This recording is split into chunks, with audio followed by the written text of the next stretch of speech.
dadka ahlu jannaha ah ee jannada gelaya dadka fuqarada ba u badan dadka maalqabeenka ah iyo madaxda sarsare inta badan xadgudubka iyo kibirka ku badan laakiin dadka jannada u badan ee deegaankeeda aad ka u degi doona dadka fuqarada ah ee masaakiinta ah ee dadka tabaalaysan ba u badan xadiidka Imraan ibn Husayn fi sahih al-Bukhari wa Muslim ayaa nabigu wuxuu yiri alayhi salaatu wasalaam habeenkii la guuraysiiyay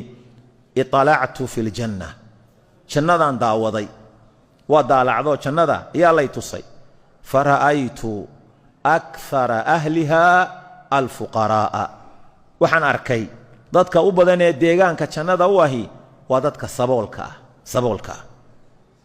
wa tala'tu fi an-naari naartan daawado waa lay tusay fara'aytu akthara ahliha an-nisaa waxaan arkay dadka ugu badan ee deegaanka u ah waa dumarka buu nabigu sallallahu alayhi wasallam micnaheedu maaha dumarku inay ahl naar wada yihiin micnuhu waxa weeye horta marka hore dumarka ragga way ka badan yihiin tira ahaan mar walba way ka badan yihiin dumarka ragga waa marka labaad wax badan baa dumarka ku badan cayda afxumada xanta nacdasha habaarka waxaas afkooda ku badan abaalka dhaca ragooda maxaan ku yiraahdaa wax badan baa ku badan sababahaas marka inta badan tira badnaantooda keenaysa iyo gefka ka dhacaya fi sunan at-Tirmidhi waxa ku sugan min hadith Abi Hurayra nabigu sallallahu alayhi wasallam yiri sida ay u kala horeynayaan xagga deegaanka ila dad badan oo aqniya ah oo jannada galayana way jiraan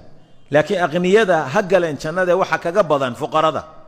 markaas nabigu wuxuu inoo sheegay alayhi salaatu wasalaam waqtiga ay jannada kaga horeynayaan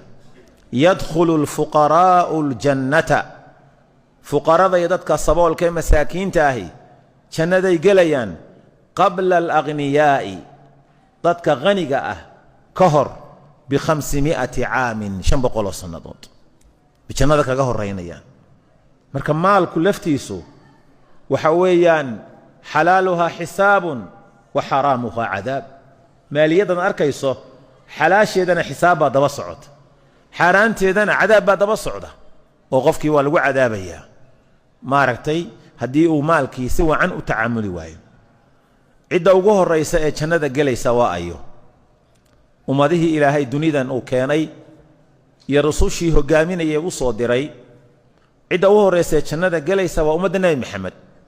alayhi salaatu wasalaam xadiidka Bukhari Muslim baa cadeeyay min xadiith Abi Hurayra waxaan maqlay bi rasuulka oo leh nahnu al-aakhiruuna annagu waxaanu nahay ummadda u dambaysay dunida timaada as-saabiquuna yawma al-qiyaamah maalinta qiyaamana jannada galitaankeeda u horeysa ayaanu nahay jannadu darajaad bay leedahay darajaad kala sarsareeyay leedahay bacduha fawqa bacdin darajaad kala sarsareeyay leedahay ilaahay subxaanahu wa tacaala markii uu fi suurati taaha aayadda 75 ilaa 76 mujrimiinta markuu ka soo sheekeeyey dadka dembiyada weyn galay ee ilaahay aakhira la kulmi doona xisaabta iyo ciqaabkay mutaysan doonaan markuu ka soo sheekeeyey buu alle wuxuu yidhi waman yaatihi mu'minan qofka alle u yimaada xaaladda uu ilaahu u imanayo isagoo mu'min ah qad camila asaalixaat acmaal wanaagsanna sameeyey fa ulaa'ika lahum ad-darajaatu al-culaa waxay leeyihiin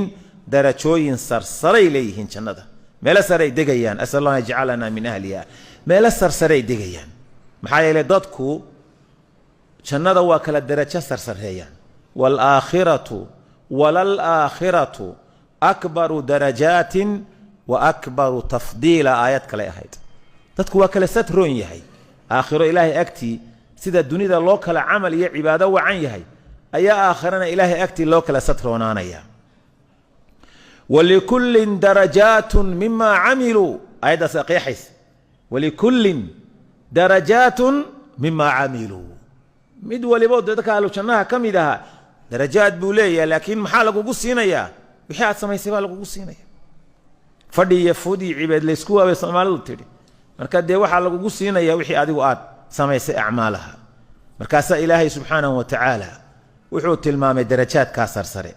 جنات عدن نقادقة يبرواقضة جنة يدي قلي دونان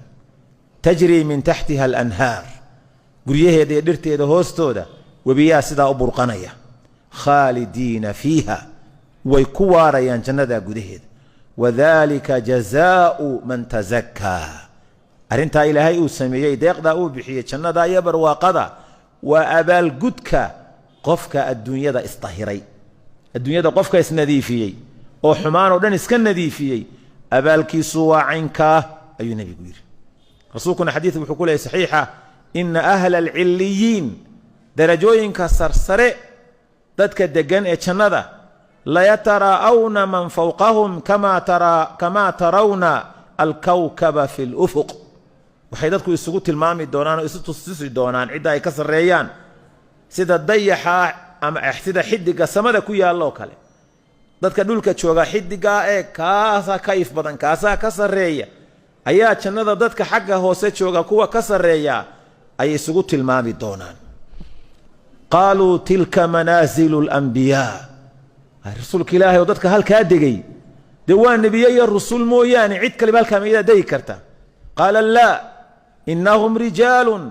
آمنوا بالله وصدقوا المرسلين ما يا أنبياء رسول كلية ما ورق إلهي رميي وإيمانكم نبكى إيهي وصدقوا المرسلين